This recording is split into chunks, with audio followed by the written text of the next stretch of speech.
Ce programme de stabilité représente l'échec de votre politique passée et annonce l'échec de votre politique à venir.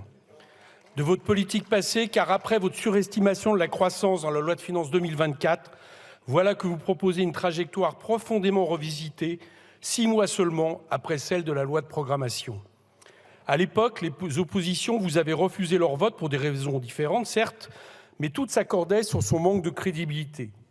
Manque de crédibilité, c'est d'ailleurs le terme utilisé par le Haut Commissariat des finances publiques, un terme à la réflexion plus fort qu'insincérité, car il marque votre incapacité à atteindre vos propres objectifs et à anticiper ou à refuser d'anticiper sur une conjoncture économique pourtant largement annoncée, y compris dans ces murs.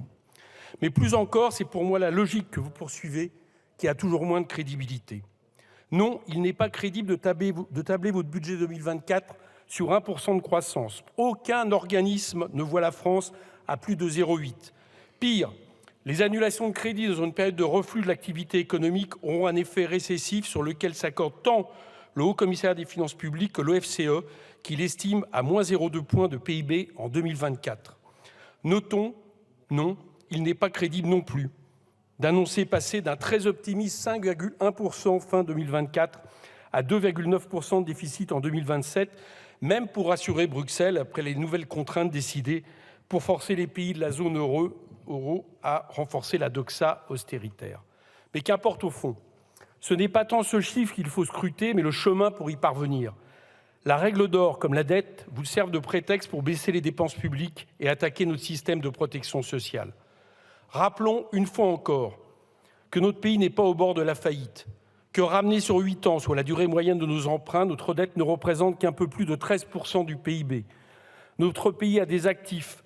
Notre administration publique, même seule, a des actifs autrement plus importants que son déficit.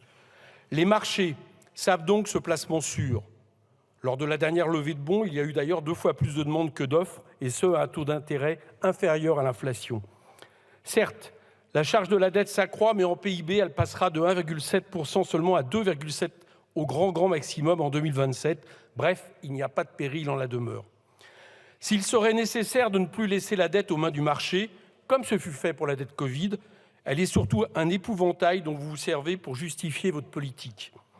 Venons-en donc à celle-ci, car ici, comme partout en Europe, elle nous emmène dans le mur.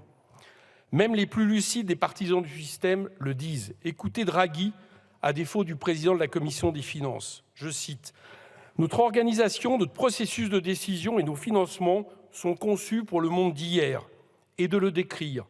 L'approche que nous avons prise de la compétitivité a été de baisser les coûts salariaux les uns par rapport aux autres avec une politique budgétaire procyclique. Cela a eu pour effet d'affaiblir nos demandes domestiques et de saper notre modèle social. C'est ainsi que l'ancien directeur de la BCE s'exprime car il est inquiet de voir l'Europe décrocher par rapport aux autres blocs économiques, notamment les États-Unis. Cet état des lieux conduit à des débats sur le retour du carcan austéritaire, même en Allemagne. Cette politique n'affaiblit pas seulement les pays européens dans la concurrence internationale, elle ne répond surtout pas aux besoins des populations et, pire, va les aggraver. À force de couper dans la dépense publique, les effets sont désastreux pour notre modèle social et nos services publics. Vous affirmez avoir brisé le chômage de masse, l'INSEE annonce l'inverse pour fin 2024. Et à quel prix ? Je rappelle qu'environ 1 million de personnes sont considérées comme des travailleurs pauvres, tandis que les CDI refluent.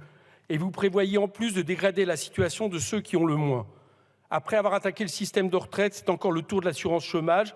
Et en plus, en vous attaquant à ces revenus, vous allez affaiblir la consommation populaire. Plus grave, car vital, cette politique nous fait rater la bifurcation écologique. Vous ne cessez d'affirmer que le budget 2024 est historiquement vert, c'est du greenwashing. Vous savez qu'il serait nécessaire d'avoir 34 milliards d'euros supplémentaires d'ici 2030. Il y en avait 3 milliards de plus prévus initialement dans le budget 2024. Ils ont été annulés. Cette marche est toujours plus haute et se révélera même infranchissable après les 50 milliards de coupes prévus sur 2025-2027. Enfin, votre politique en faveur des plus riches détenteurs du capital n'est plus supportable. La question n'est pas en effet d'augmenter les impôts, mais d'arrêter de si mal et si injustement les baisser. Même le chef de l'État est obligé d'admettre que le déficit en 2023 est dû à un manque de recettes et non à une augmentation des dépenses publiques. Ce ne sont pas les travailleurs privés d'emploi qui coûtent trop cher au pays, mais le CAC 40, qui accroît bien plus les dividendes et les richesses d'un tout petit nombre que l'emploi. Merci, Monsieur le Je Président. termine. C'est sur ce point que je veux finir, c'est-à-dire le droit du Parlement de s'emparer de ce débat. Il n'est démocratiquement pas acceptable que vous nous priviez d'un projet de loi de finances rectificatif avec un budget 2024 aussi remanié. À défaut, je maintiens qu'une motion de censure devrait être déposée. Merci.